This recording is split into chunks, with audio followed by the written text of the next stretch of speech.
Hello guys, रोज की तरह आज हम फिर से एक कहानी शुरू करने जा रहे हैं। जो कहानी का नाम है पहाड़ से ऊंचा आदमी। चलिए कहानी शुरू करते हैं। कहानी शुरू होने से पहले पहले राधे राधे, हरे कृष्णा। और कहानी अच्छी लगी तो बेल बटन दबा देना और कमेंट में बताना। चलिए कहानी अब हम शुरू करने जा रहे हैं। 308 फीट लंबा और 30 फीट चौड़ा पहाड़ काटने के लिए इतना वक्त लग जाता है। निश्चय ही टेक्नोलॉजी ने इस युग में इस सवाल का जवाब इस बात पर निर्भर करेगा कि आप पहाड़ में सीना चीरने के किस मशीन का इस्तेमाल कर रहे हैं। लेकिन अगर पूछा जाए कि किसी काम को एक ही शख्स को अंजाम देना हो तो कितना वक्त लगेगा, शायद यह चकरा देने वाला सवाल होगा। लेकिन बिहार में गया जिले के गैलोर गांव में एक मजदूर परिवार के जन्म एक शख्स ने उसका जवाब अपने बाजुओं और अपनी मेहनत से दिया। पहाड़ को हिला देने वाला वह दशरथ मांझी है, जो कि 1966 में उसकी अल सुबह जब छेनी हथौड़ी लेकर दशरथ मांझी अपने गांव के पास स्थित पहाड़ के पास पहुंचे तो बहुत कम लोग इस बात का पता था कि इस शख्स ने अपने दिल में क्या ठान लिया है। मजदूरी और कभी कभार इधर उधर काम करने वाला दशरथ मांझी ने जब पहाड़ पर छेनी हथौड़ी चलाना शुरू किया तो आने जाने वाले राजगीरों के लिए ही नहीं, गांव के लोगों के लिए भी वह एक हंसी के पात्र बन गए थे। जीवन संगिनी फांगनी देवी का समय पर इसका इलाज ना होने से उसे खो चुके दशरथ मांझी को इससे कोई फर्क नहीं पड़ा। धनु के पक्के दशरथ ने की अर्थक मेहनत 22 साल बाद वह तंग रंग लाई और उस पहाड़ को एक रास्ते दूसरे गांव तक निकाल दिया। आखिर ऐसा क्या बात हुई कि दशरथ को पहाड़ चीरने की धुन सवार हुई। दरअसल पहाड़ को जब तक चीरा नहीं जाएगा तब तक दशरथ के गांव से सबसे नजदीकी के वीरगंज अस्पताल 90 किलोमीटर पड़ता था। दशरथ की पत्नी तबीयत खराब होने पर उसे वहां न ले जाने के दौरान उसे दम तोड़ दिया था। उन्हें लगा कि पहाड़ से कोई रास्ता होता तो अपनी पत्नी को वक्त पर इलाज कराने के लिए अस्पताल ले जाता ना, और इसका इलाज का पता हो सके। तब कबीर ने एक दोहा है, दुख तुम्हें क्या तोड़े तुम दुख को तोड़ दो, दुख तुम्हें क्या तोड़ेगा तुम दुख को तोड़ दो, बस अपनी आंखें गौर से सपने से जोड़ दो।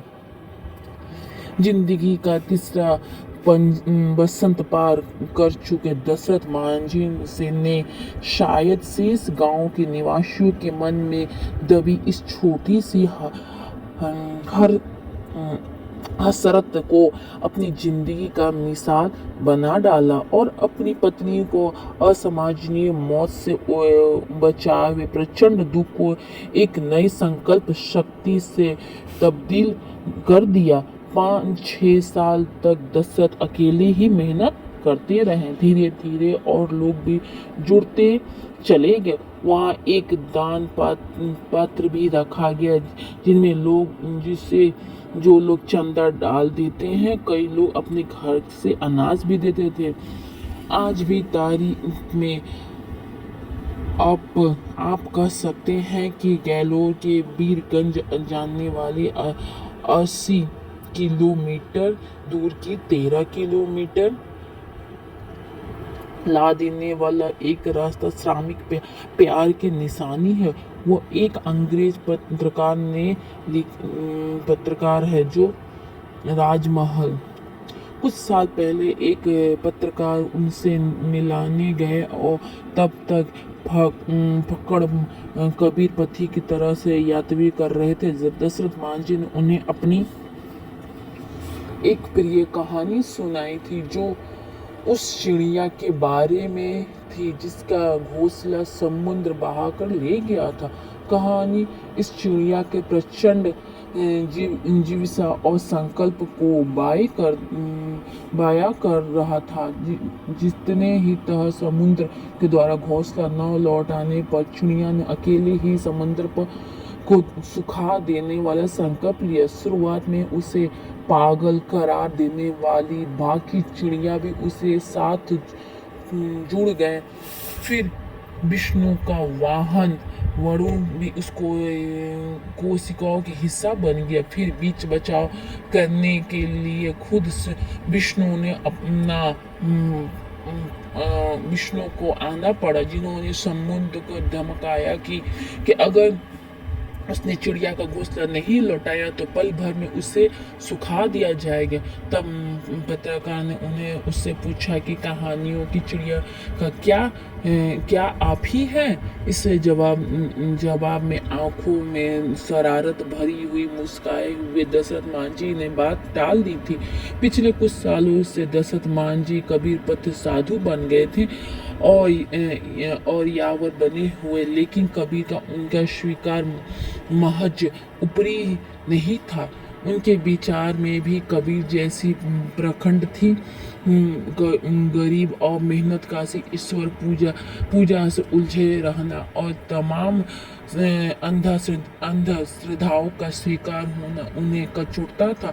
वे कहते थे कि जिंदगी भर फक्सी करते हुए आदमी की मौत के बाद मृत्यु भोज में अच्छे पकवान खिलाए जाते हैं। इनके लिए लोग कर्जा क्यों लेते हैं? दशरथ मांझी हमारे बीच नहीं है, लेकिन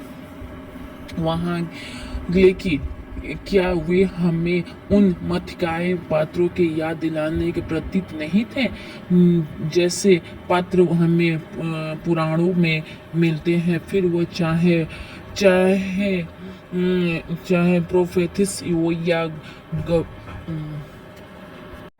फिर वो चाहे प्रेमोथिस हो या भगीरथ, ऐसी शक्ति से जो मनुष्य की उदाम जीविका को प्रतिबिंबित कर रही होती है अपनी कोशिशों से प्रतीतों के दान और शक्ति और इंसानियत के मनुष्यों से लड़ रही होती है। अपनी जीवन का फलसफा बनाए करते हुए उन्होंने एक पत्रकार को शायद इसीलिए बनाया था कि पहाड़ मुझे इतना ऊंचा कभी ना लगा जितना लोग बनाते हैं। मनुष्य से ज़्यादा ऊंचा तो कोई नहीं है। अगर कहानी मेरा अच्छा लगा है वीडियो को लाइक कर दीजिएगा, बेल बटन दबाना मत भूलिएगा और कमेंट में बताइए। इस कहानी पे एक मूवी बना हुआ है, बहुत अच्छा मूवी है, वो मूवी जरूर देखिएगा और मूवी में देख कर बताइएगा, हमें कमेंट में बताइएगा वो मूवी कैसा लगा। एकदम हूबहू ऐसी एक मूवी बना हुआ है क्योंकि हम भी देखे हैं इस मूवी पे। चलिए अब मिलते हैं हम नेक्स्ट वीडियो में, तब तक के लिए बाय बाय।